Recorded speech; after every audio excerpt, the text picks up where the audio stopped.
in the heart of the dense woods bordering Crystal Lake, an old camp lay forgotten, wrapped in eerie silence. Once a haven of laughter, it had transformed into a place where only the chilling legend of Jason Voorhees persisted. In the still of night, gathered around flickering campfires or dim lanterns, the brave would recount the harrowing tale. Many years ago, Crystal Lake had been a playground for children, filled with their gleeful shouts and endless adventures. At its center was Pamela Voorhees, a loving mother who cared for the children as if they were her own. However, an unfortunate incident forever changed the course of events. Pamela's son, Jason, a boy with a gentle spirit and a disability, met a tragic fate in the murky waters of the lake. Pamela's world shattered, her heart burdened by sorrow.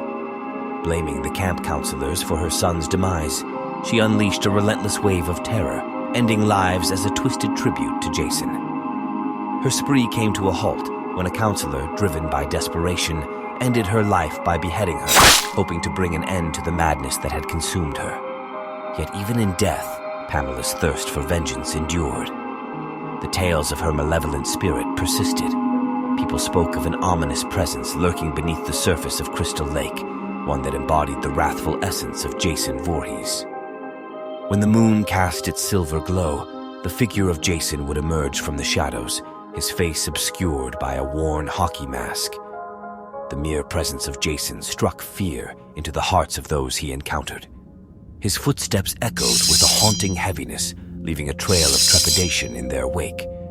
Those who survived their encounters would recount stories of his unyielding pursuit, his seeming invincibility, and the chilling sound of his machete slicing through the air. As time flowed, campers and wanderers who dared approach Crystal Lake continued to share their experiences. They spoke of distant laughter carried on the wind, as if the spirit of a young boy lingered in the air. Some even claimed to have glimpsed a towering figure, stealthily moving among the trees, the vacant eyes of the hockey mask hidden in the darkness. In the depths of the night, huddled around crackling fires and amidst hushed conversations, the legend lived on. The story of Jason Voorhees became interwoven with the very essence of the land, blurring the lines between truth and mystery until they were inseparable. Crystal Lake became a place where the boundary between the living and the vengeful dead wavered, where Jason's tragic tale melded with the rustling leaves and the calls of creatures in the night. Even as time flowed, the echoes of Jason's legend persisted. They whispered a chilling truth. Stories once embedded within a place never truly fade away.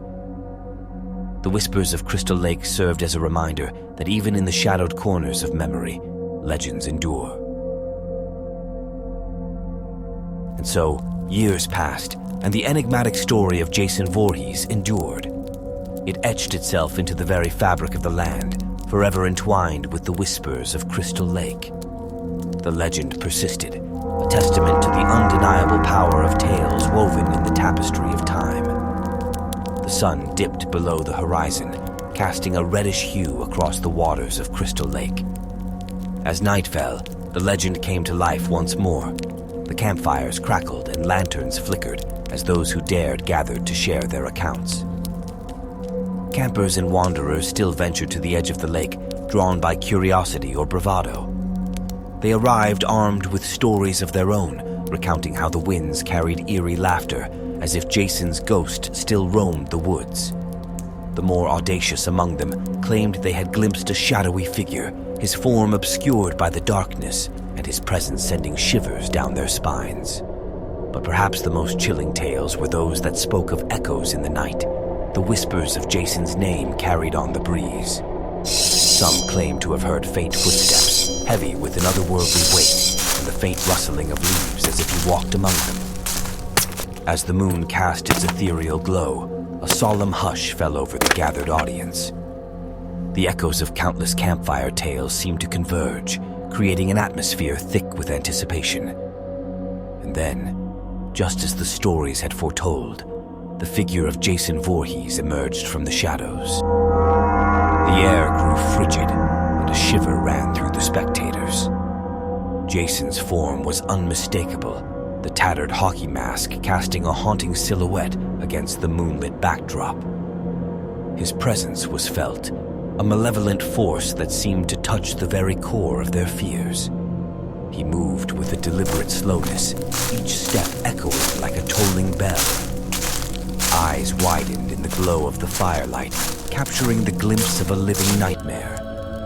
Those who had shared his tale now stood in the presence of his legend, a moment frozen in time. And then, as if summoned by the collective fear, Jason slowly retreated back into the shadows. The tension in the air dissipated, replaced by an unsettling calm. The stories lived on, as did the legacy of Crystal Lake, forever intertwined with the whispers of Jason Voorhees. As the shadows unfold and the mysteries deepen, there's more spine-tingling content awaiting you on Forsaken Frights. If you crave the thrill of the unknown and the darkness that lies beyond, make sure to hit that subscribe button below. Forsaken Frights, where fear finds a new home.